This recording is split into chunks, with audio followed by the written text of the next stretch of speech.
qof kasta oo doonaya inuu ku raaxaysto nolosha adduunyada waxaa markasta lagama maarmaan ah inuu xiriir wanaagsan la sameeyo Allihii isaga abuurtay kaasoo markasta uga baahan in la xuso dikriga Ilaahay waxa uu ka mid yahay waxyaabaha niyada markasta qaboojiya kaasoo Ilaahay quraankiisa uu ku leeyahay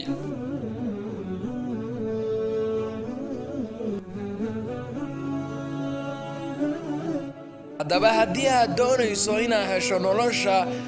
raaxadeeda iyo baraaraheeda waxaa ogsoonaataa inay kaa xigto oo keliya inaad xiriir wanaagsan la samayso Allihii adiga adduunyadan ku keensaday adiga oo ooyaya welibana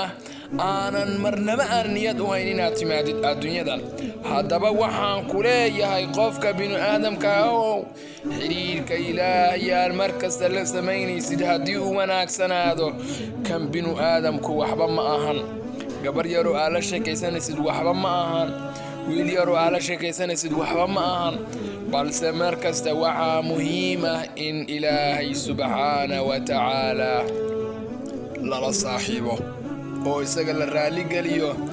intii aad doonaysid inaad wiil yar ama gabar yar aad qanciso qanci Ilaahay adiga ku abuurtay dunidana ku keensaday